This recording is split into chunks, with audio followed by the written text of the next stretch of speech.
किसान साथियों, कम लागत में ज्यादा उपज के लिए इफ्को नैनो डीएपी से बीज और पौध का उपचार जरूर करो। गेहूं, जौ, चना, मेथी, जीरा जैसी फसलों के लिए 1 किलोग्राम बीज को 5 मिलीलीटर नैनो डीएपी से उपचारित करो।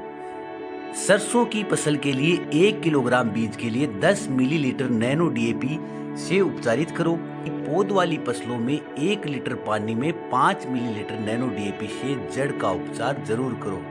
किसान साथियों, नैनो डीएपी से खर्चा कम और उत्पादन ज्यादा। किसान साथियों, कम लागत में ज्यादा उपज के लिए इफ्को नैनो डीएपी से बीज और पौध का उपचार जरूर करो। गेहूं, जौ, चना, मेथी, जीरा जैसी फसलों के लिए 1 किलोग्राम बीज को 5 मिलीलीटर नैनो डीएपी से उपचारित करो। सरसों की फसल के लिए 1 किलोग्राम बीज के लिए 10 मिलीलीटर नैनो डीएपी से उपचारित करो। पौध वाली फसलों में 1 लीटर पानी में 5 मिलीलीटर नैनो डीएपी से जड़ का उपचार जरूर करो। किसान साथियों, नैनो डीएपी से खर्चा कम और उत्पादन ज्यादा।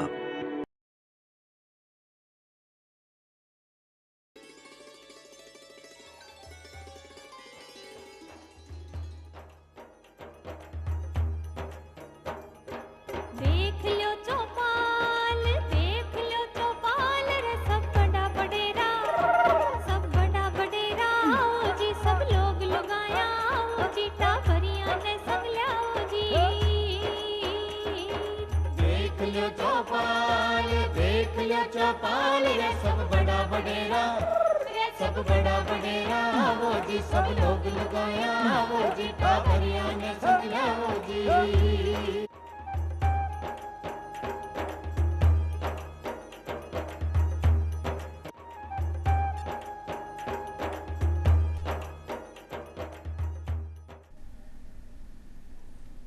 चौपाल देख बाड़ा सबड़ा भाया और बहना ने राम राम सा भाई बहना।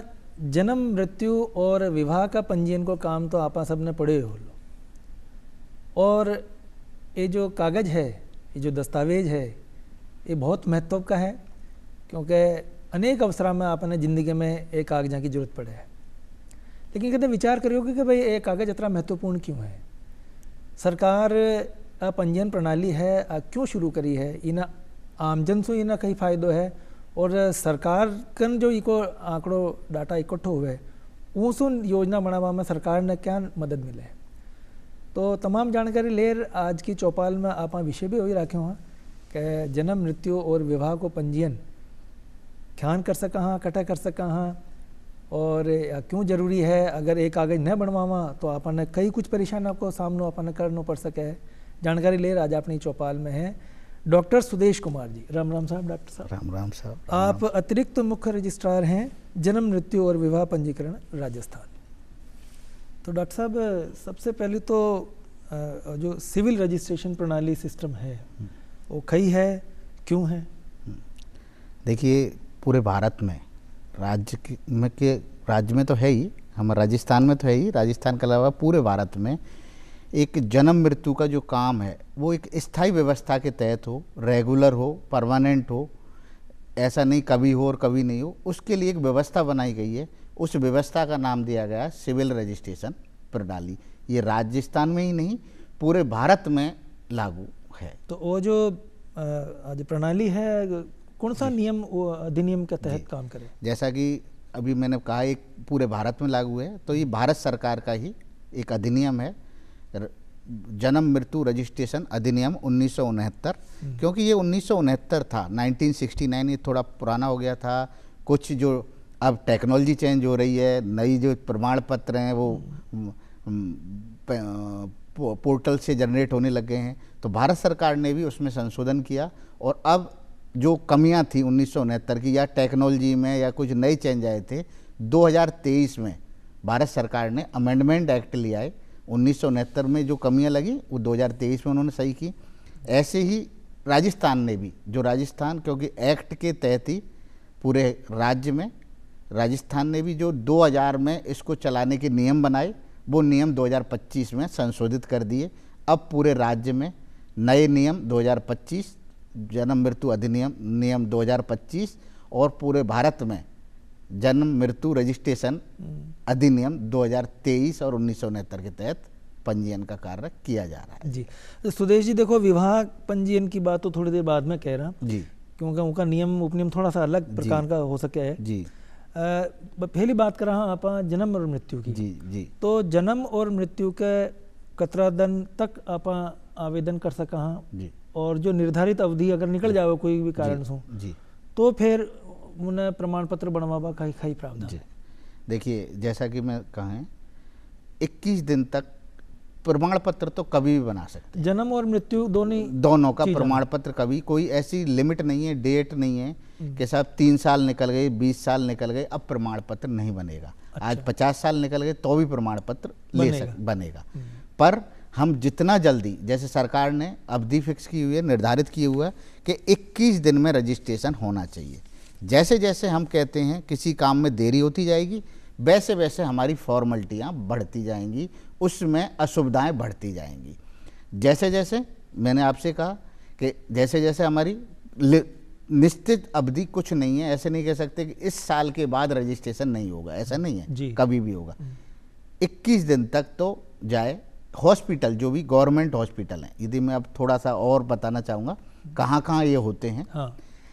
यदि गवर्नमेंट हॉस्पिटलों में बर्थ या डेथ हो रही है तो गवर्नमेंट हॉस्पिटल में ही रजिस्ट्रेशन हो जाएगा, उसको किसी को चक्कर लगाने या कहीं जाने की ज़रूरत नहीं है, और वहीं की वहीं वो उसकी जिम्मेदारी है एक तरह से गवर्नमेंट हॉस्पिटल के डॉक्टर की कि वो 21 दिन में रजिस्ट्रेशन करेगा। अच्छा जी। और चाहे बर्थ में है चाहे डेथ में है। नहीं, रजिस्ट्रेशन का ताणी अप्लाई तो कट और जार करना नहीं, वहीं हो जाएगी, वहीं हो जाएगी। अच्छा, हॉस्पिटल में हो जाएगा। यदि घर पे जन्म हुआ है या मृत्यु हुई है, घर वाले केस में घर पे जन्म हुआ है या मृत्यु हुई है, तो उनके परिवारजन, उनके घर में से कोई भी ग्राम, यदि रूरल में रह रहे हैं तो ग्राम पंचायत पे चले जाएं, और शहरी क्षेत्र हो सकता है, नगर निगम क्षेत्र हो या नगर पालिका क्षेत्र हो, नगर परिषद क्षेत्र है, यदि घर पे किसी की जन्म और मृत्यु हुई है तो वहाँ पे नगर पालिका में चले जाएं और वहाँ पे जाके रजिस्ट्रेशन करा दें। जैसा कि मैंने कहा आपसे कि जैसे जैसे टाइम बढ़ता जाएगा वैसे वैसे प्रॉब्लम्स बढ़ती जाएंगी, कागजी कार्रवाई बढ़ती जाएगी। सुदेश जी खाइए कि ग्रामीण और शहरी क्षेत्र में थोड़ी सी एक अंतर है। अटा तो खाइए कि शमशान की रिपोर्ट भी चली जावे है, लेकिन शहरा में मतलब गाँव में शायद अव्यवस्था तरीकों के भाई शमशान की रिपोर्ट हुई आपने मृत्यु प्रमाण पत्र बन जाया करे। हाँ, देखो गाँव में तो व्यवस्था क्या कर रखी है वैसे तो, कि जो ग्राम सेवक है, जो मीटिंग होती है साल की गाँव में, देखो आप सब लोग आपस में एक दूसरे को जानते हैं कि अरे उसकी मृत्यु हो गई, सरपंच साहब, पंच साहब, सारे लोग आपस में जुड़े हुए होते हैं और पता रहता है कि साहब उसकी मृत्यु हो गई, तो वो इन्फॉर्मेशन वैसे आ जाती है हमारी आशा सहयोगिनियों से भी और ENM से भी, और ग्राम से कुछ जो ग्राम सेवक हमारे बड़े एक्टिव हैं वो स्वतः ही उसको करवा लेते हैं। उनकी रिपोर्ट पर आप दस्तावेज जारी कर देते हैं जी। और उसमें घर वाले में कोई लाने की ज़रूरत नहीं है 21 दिन तक, सिर्फ एक जिसकी मृत्यु हुई है और जो व्यक्ति आ रहा है उसका आधार कार्ड हमें चाहिए, उसके अलावा कोई भी ज़रूरत नहीं है। आधार कार्ड और जन आधार कार्ड लेके आए और कोई फीस नहीं है, इसके अलावा स्वतः ही वो रजिस्ट्रेशन होकर प्रमाण पत्र जारी हो जाएगा। तो ये जो पंजीयन है वो अनिवार्य है या ऐच्छिक है? नहीं, पंजीयन अनिवार्य है। 1969 से पंजीयन अनिवार्य है, पर जो लोग हैं, बहुत सारे लोग हैं, हम पुराने लोग थे, जो पुराने लोग हैं वो तो ये कहते हैं क्या ज़रूरत है, पर आज क्योंकि 2023 का जो संशोधन आया है इसमें जन्म में तो हर चीज़ का काम अब जन्म प्रमाण पत्र से ही होगा। बच्चे की जन्म तिथि का जहाँ भी काम आएगा वो जन्म प्रमाण पत्र के आधार पर ही होगा और किसी दस्तावेज मान्य नहीं होगा। नहीं, जन्म प्रमाण पत्र एक तो स्कूल में बच्चा के एडमिशन के तणी मांगे हैं। हाँ, आजकल उनके बिना करे ही कौन है जी। और मृत्यु प्रमाण पत्र जैसे में जन्म प्रमाण पत्र और बहुत जगह काम आता है। जैसे मैं आपको कहना चाहूँगा, जन्म प्रमाण पत्र जैसे जन्म स्कूल में प्रवेश की बात, पहली बात तो जो जन्म प्रमाण पत्र है एक वैधानिक दस्तावेज है, वैधानिक दस्तावेज लीगल डॉक्यूमेंट है। इस बच्चे का आइडेंटिटी है कि ये बच्चा है, इस बच्चे की माता ये है, पिता ये है, जन्म तिथि ये है, इसका जन्म यहाँ हुआ है। एक तरह से आइडेंटिटी कार्ड है उस बच्चे का, वैधानिक दस्तावेज है, लीगल डॉक्यूमेंट है जो कहीं पे भी पेश किया जा सकता है जी। और ये जो जन्म प्रमाण पत्र है, यदि मैं जन्म प्रमाण पत्र का जो आप कह रहे हैं यूजेज, हम सिर्फ स्कूल में ही नहीं, अच्छा, स्कूल के अलावा चाहे आप वोटर लिस्ट में 18 साल हों तो भी जन्म तिथि का निर्धारण किससे हो? वो जन्म प्रमाण जन्म प्रमाण पत्र। चाहे ड्राइविंग लाइसेंस बनाना हो, चाहे मुझे मैरिज का सर्टिफिकेट बनवाना हो, चाहे कहीं पे भी जन्म, चाहे मुझे पासपोर्ट बनवाना हो, कहीं पे भी जन्म तिथि की बात आएगी। अब 2023 के अनुसार कोई भी दूसरा दस्तावेज मान्य नहीं होगा, सिर्फ जन्म प्रमाण पत्र ही मान्य होगा। मतलब अब आर तक तो उम्र को अंदाजो आपने 10th की मार्कशीट जी, से जी, लिया करता है, जी। लेकिन अब जन्म प्रमाण पत्र ही वैधानिक बिल्कुल सही।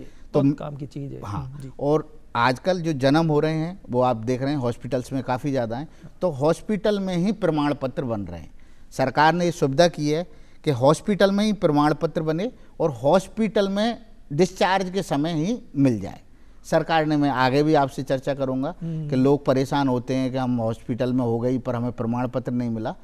सरकार ने बहुत सारी सुविधाएं कर दी हैं जिससे कि अब उन्हें परेशान होने की ज़रूरत नहीं है, कहीं से भी प्रमाण पत्र ले सकता है। अच्छा, कोई मतलब भारतीय दंपति है, विदेश में जार बस गयो है जी, बैठे ही बच्चा को जन्म हो गयो है, जी। या जन्म तो अठा हो गयो, जल्दबाजी में विदेश जाना पड़ गयो, तो उस स्थिति में वहाँ को जन्म प्रमाण पत्र अटो बन जाए? हाँ, देखिए जन्म प्रमाण पत्र का ये है, जहाँ जन्म हुआ है वहीं प्रमाण पत्र बनेगा, जहाँ मृत्यु हुई है वहीं प्रमाण पत्र बनेगा। जैसे विदेश की बात कही, जैसे देश में नहीं, विदेश की धरती पर जन्म हुई तो अटे न बने, फिर इधर बनेगा। उसके लिए कंडीशन है, कोई विदेश में बच्चा जन्म हुआ, आप जैसा कहा आपने कोई घूमने गए और वहाँ पे दंपत्ति के बच्चा हो गया, अब वो दंपत्ति इंडिया आता है, यदि वो इंडिया इस हिसाब से आता है कि आगे यहीं रहेगा वो इंडिया में, जी, तो जिस क्षेत्र में आके रहता है वहाँ उससे जन्म प्रमाण पत्र जारी हो जाएगा। जी। पर मृत्यु प्रमाण पत्र यदि विदेश में मृत्यु हुई है तो यहाँ से जारी नहीं होगा।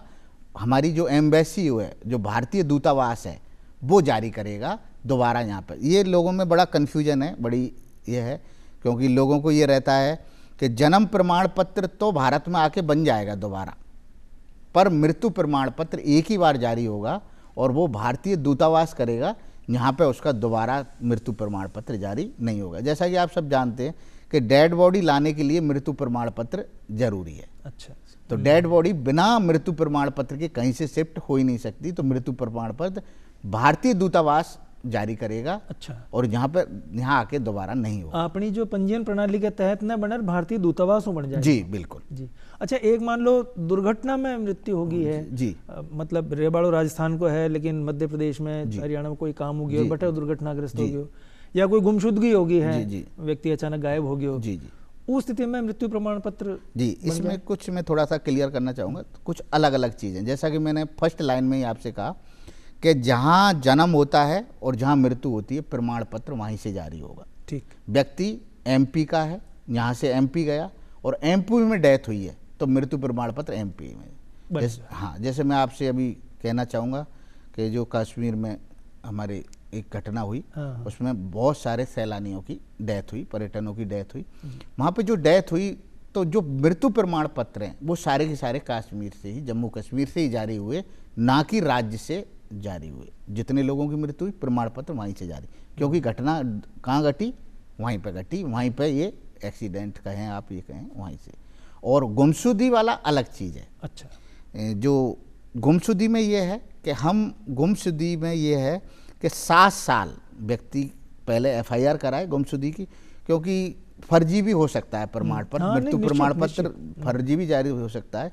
तो जब तक ये संतुष्टि नहीं हो जाए कि साहब ये डेथ हो गई है, जब तक उसका मृत्यु प्रमाण पत्र जारी नहीं कर सकते। 7 साल एफआईआर हो, हाँ, एफआईआर हो, एफआईआर किसी व्यक्ति गुमशुदा हुआ, गुमशुदा की एफआईआर हुई, एफआईआर के 7 साल बाद, एफआईआर की 7 साल बाद कोर्ट के आदेश पर उसका मृत्यु प्रमाण पत्र जारी किया होगा। ऐसे गुमशुदगी होते ही प्रमाण पत्र जारी नहीं होगा। मतलब एफआईआर दिन गिने जाए, साल 6 महीना मान लो घर वाला इंतजार करे कि भाई आ जाए, नहीं, वो दिन वो मान्य नहीं, क्योंकि लीगली वही है, लीगली वही है कि एफआईआर हो और एफआईआर के बाद उसका प्रमाण पत्र जारी हो। तो अच्छा, आप जन्म की अगर बात करें तो बहुत बार भाई बहनियान कह रहे कि साहब आप हाल तो नाम ही को नला क्यों है जी, अब नाम राख हाँ फिर इको पंजीकरण करावा, नहीं तो बने नाम को सर्टिफिकेट चाल तो रही। जी जी, तो बने नाम के पंजीकरण हो सके पहली तो। हाँ, और अगर नाम बने नाम को बनवा लियो तो फिर नाम इंदिराज ख्यान हुई दोबारा। मैं एक बार बताना चाहूँगा, जैसे जन्म प्रमाण पत्र में, जैसे हॉस्पिटल में मैंने कहा कि हॉस्पिटल में यदि जन्म हुआ है तो बच्चे का नाम रखते ही नहीं है, और बच्चे का नाम नहीं रखते तो प्रमाण पत्र तो जारी करना है। तो हमारी सरकार ने, या सरकार के भारत सरकार का जो एक्ट है, अधिनियम है, उसने ये दिया है कि बिना नाम का सर्टिफिकेट जारी हो जाएगा। उसमें जब भी, दूसरी कंडीशन, जब 15 साल तक वो कभी भी एक एप्लीकेशन देके उसमें नाम जुड़वा सकता है और दूसरा सर्टिफिकेट उसकी जगह ले सकता है जी। और यदि राजस्थान सरकार ने भी इसमें ऑनलाइन, 1 साल तक तो ऑनलाइन ही जुड़वा सकता है और 1 साल बाद उसको रजिस्ट्रार पर जाने की ज़रूरत पड़ती है, नहीं 15 साल तक जुड़वा सकता है। एक और मैं कहना चाहूँगा सभी जो दर्शक भाई क्योंकि जुड़े हुए हैं, अभी 2026 तक ये भारत सरकार ने छूट दी हुई है, जिसमें राजस्थान सरकार ने भी नोटिफिकेशन जारी किया है कि कोई भी पुराने प्रमाण पत्र हैं, चाहे वो 15 साल से ज़्यादा की अवधि हो गई है और उनमें नाम जुड़े हुए नहीं हैं, तो वो दिसंबर 26 तक अपने नाम जुड़वा सकते हैं, चाहे कितना भी पुराना है, चाहे 15 साल से ज़्यादा हो गए, किसी को 20 साल हो गए, रख दिया, काम नहीं पड़ रहा, नहीं जुड़वाए, तो वो लोग भी जुड़वा सकते हैं। ये छूट भारत सरकार और राजस्थान सरकार ने दी हुई है नाम जुड़वाने के लिए जन्म प्रमाण पत्रों में। जी सर। तो बात होगी डॉक्टर साहब नाम जुड़वा की। जी। अब आप हम बात करना नाम संशोधन की। जी।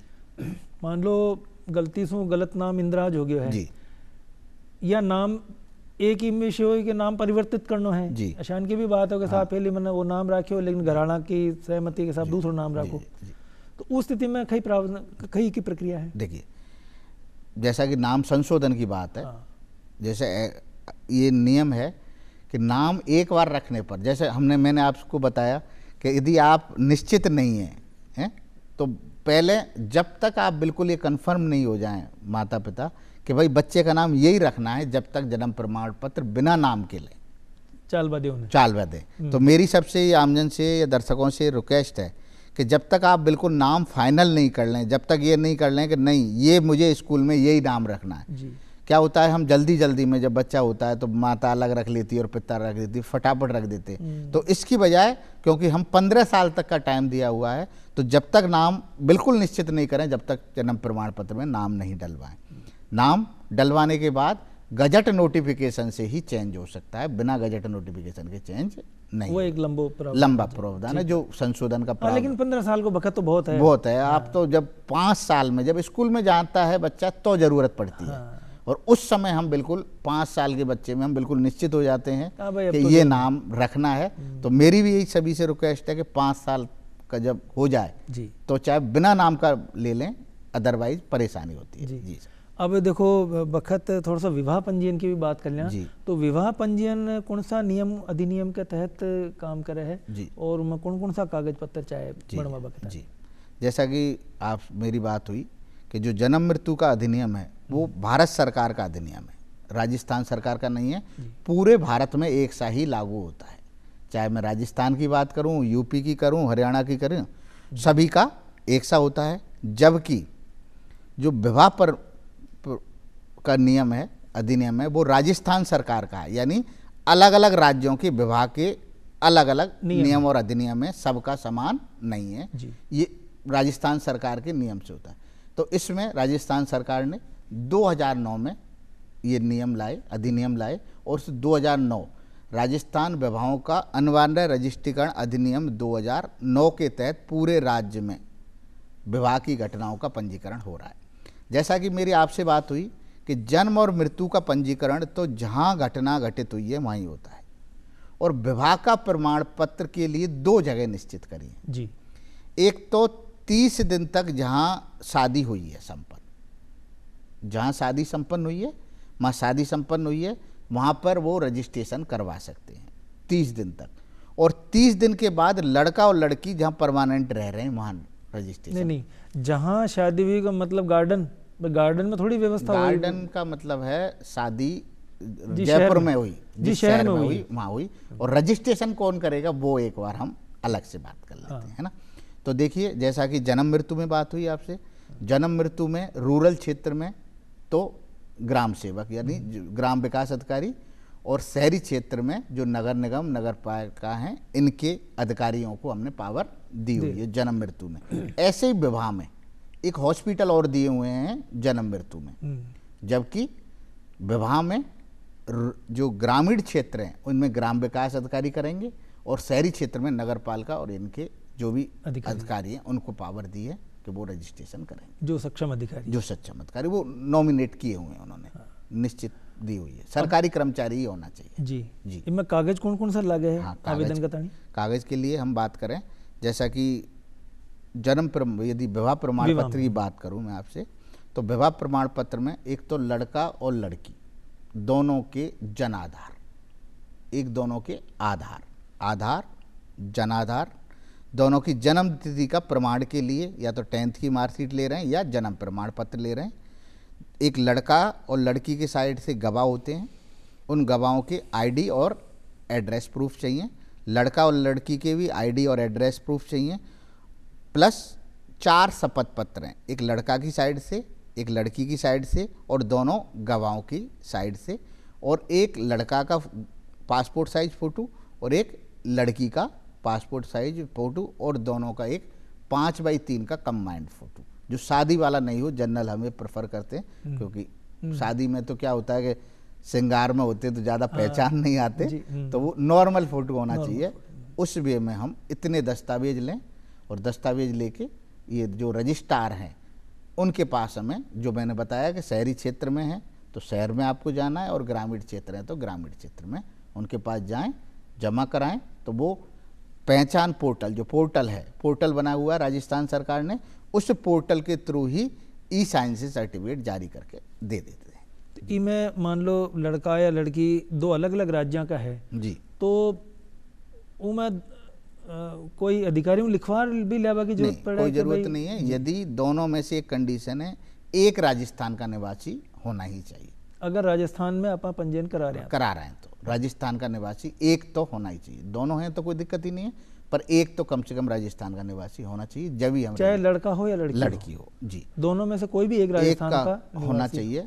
दोनों हो, दोनों तो कोई दिक्कत ही नहीं है। नहीं तो यदि दोनों में से एक भी है तो भी हम रजिस्ट्रेशन करेंगे।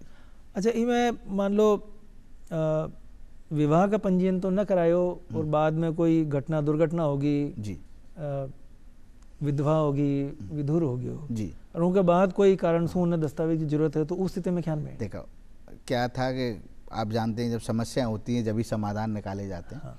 तो इसमें भी ये समाधान, क्योंकि वैसे तो लड़का और लड़की की उपस्थिति अनिवार्य की गई है विवाह पंजीकरण के लिए, रजिस्ट्रार के सामने उपस्थिति, पर किन परिस्थितियों के तहत कई बार ऐसा होता है कि हम जानकारी नहीं होती और जानकारी के अभाव में जो पंजीयन हम नहीं करवाते, इतना हमें लगता नहीं है कि जरूरी कागजात है।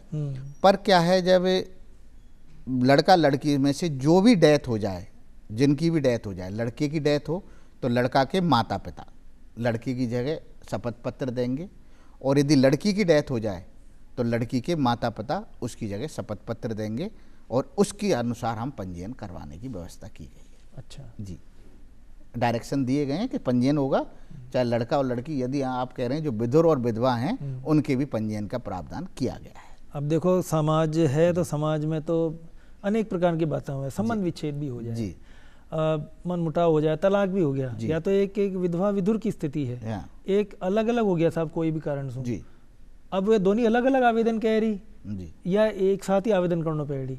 नहीं, तलाक हो गया तो दूसरी शादी के लिए तो कर सकता है। अच्छा, हाँ, वो फिर विवाह पंजीयन की कोई आवश्यकता ही कौन है? जी नहीं, यदि दूसरी शादी की है और उसने तलाक लिया तो दोबारा विवाह पंजीयन तो कराना पड़ेगा ना। अच्छा, फिर वो पहले वाला तो कोई मान्यता? पहले वाला तो अलग है, अलग ही हो गया। जी जी। अच्छा, एक मान लो कोई गाँव में, हालांकि अब तो वैशानी घटना कौन हो रही है, कम हो रही है बहुत जी, लेकिन अंडर एज विवाह जिन्हें खेवा 18-21 साल से कमी है, बालक बालिका 6-8 महीना साल में, तो कहीं नगर निगम स्वीकार कह रही वहाँ का आवेदन? मैं इसमें जो प्रावधान है मैं वो थोड़ा सा बताना चाहूँगा, क्योंकि गाँव में हो जाए करे। बाल विवाह प्रतिषेध अधिनियम लगाया हुआ है 2006, उसके अनुसार यदि ये निषेध है कि लड़की 18 साल से कम है और लड़का 21 साल से कम है और हम उनका विवाह कर रहे हैं तो एक अपराध है जी। अपराध होना वो अलग काम है निषेध के तहत। पर यदि शादी हो गई, जो हम काम कर रहे हैं कि जो शादी हुई है उसका रजिस्ट्रेशन का काम कर रहे हैं, तो रजिस्ट्रेशन तो करेंगे साहब। अच्छा, रजिस्ट्रेशन चाहे 18 साल से कम है और 21 साल से लड़का कम है और शादी हो गई है तो रजिस्ट्रेशन करेंगे। रजिस्ट्रेशन के लिए मतलब आपको काम तो आप करेंगे। कर रहे हो भले जी। और अपराध अगर हो रहे हो तो पुलिस वहाँ को काम करो। और वो उसके लिए ये कहा गया है कि जो रजिस्ट्रेशन अधिकारी है वो कलेक्टर को सूचना भेजेगा कि साहब इनका कम उम्र में शादी हुई है, इनके खिलाफ कार्रवाई करें। अच्छा। वो अलग प्रोसीजर है पर विवाह का पंजीकरण क्योंकि अलग हाँ प्रोसीजर। क्योंकि एक ठीक है भाई में कोई अच्छी बात भी कौन है जी। अच्छा एक अगर जो पहली जारी हो गया है जी कोई पहचान पत्र तो वहाँ डिजिटलाइजेशन की क्या व्यवस्था जी, मैं आपके पहले बताना चाहूँगा 1/1/2014 से पहले ये जो बर्थ डेथ और मैरिज का काम था ये पूरा ऑफलाइन होता था। ऑफलाइन से मतलब आवेदन भी ऑफलाइन आते थे, रजिस्ट्रार जो होते थे हमारे ग्राम विकास अधिकारी ये सब ऑफलाइन काम करते थे। ये स्क्रीन पर भी देख हाँ, सके हाँ, है यहाँ हाँ, की जी। वेबसाइट और ये सब खटा संपर्क कर सके है हाँ। जी। अब ये पूरा 1/1/2014 के बाद ये सारा काम ऑनलाइन कर दिया है। व्यक्ति ऑनलाइन पोर्टल पे जाके भी रजिस्ट्रेशन करा सकता है। जी। कोई समस्या है, एक बार मैं हाँ, जी। निवेदन है एक बार पढ़ दियो वाना वेबसाइट कशी है। यदि कोई समस्या है तो उसके लिए हमने टोल फ्री नंबर दिया हुआ है 1800 180 6785 1800 6785। कोई भी जन्म मृत्यु और विवाह से संबंधित राजस्थान राज्य में प्रॉब्लम है तो उसके लिए एक टोल फ्री नंबर दिया हुआ है और उस टोल फ्री पे बात करके कोई समस्या का समाधान। यदि कोई डायरेक्ट, यदि आप यूजर फ्रेंडली हैं, नेट फ्रेंडली हैं तो आप सीधी पहचान की नाम से पोर्टल सर्च करेंगे तो पहचान पे जा सकते हैं। आपका एक ईमेल pehchan.raj@gov.in पहचान PEHCHAN.RAJ@gov.in पे जाके ईमेल कर सकते हैं। आपकी समस्या का इस ईमेल के समाधान होगा। फिर भी अभी एक लेटेस्ट ही जो भी हमारे प्रमाण पत्र बन रहे हैं जन्म मृत्यु और विवाह के, वो उनके व्हाट्सएप नंबर पर भेजे जा रहे हैं सभी के प्रमाण पत्र जी। तो वहाँ से डाउनलोड कर सकते हैं। या फिर भी कोई समस्या है तो एक व्हाट्सएप बोट बनाया हुआ है। व्हाट्सएप बोट का नंबर है 9119112631 9112116631। इस पे भी आप व्हाट्सएप कर सकते हैं।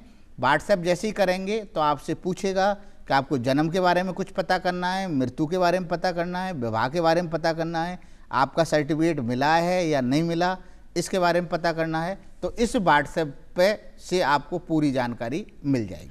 वाह साहब, डॉक्टर सुदेश कुमार जी आप मगा चौपाल कार्यक्रम में पधारिया और बहुत उपयोगी जानकारी दी जो कि सारा कागज़ दस्तावेज बहुत ज़रूरी है।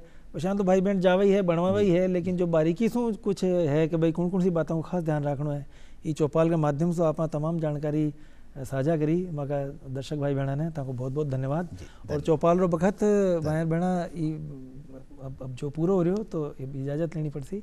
करण साहब राम राम। राम राम सर।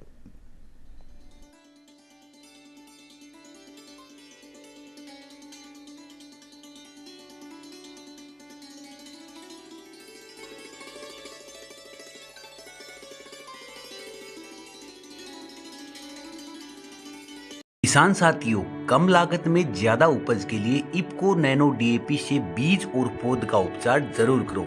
गेहूं, जौ, चना, मेथी, जीरा जैसी फसलों के लिए 1 किलोग्राम बीज को 5 मिलीलीटर नैनो डीएपी से उपचारित करो। सरसों की फसल के लिए 1 किलोग्राम बीज के लिए 10 मिलीलीटर नैनो डीएपी से उपचारित करो। पौध वाली फसलों में 1 लीटर पानी में 5 मिलीलीटर नैनो डीएपी से जड़ का उपचार जरूर करो। किसान साथियों, नैनो डीएपी से खर्चा कम और उत्पादन ज्यादा। किसान साथियों, कम लागत में ज्यादा उपज के लिए इफ्को नैनो डीएपी से बीज और पौध का उपचार जरूर करो। गेहूं, जौ, चना, मेथी, जीरा जैसी फसलों के लिए 1 किलोग्राम बीज को 5 मिलीलीटर नैनो डीएपी से उपचारित करो।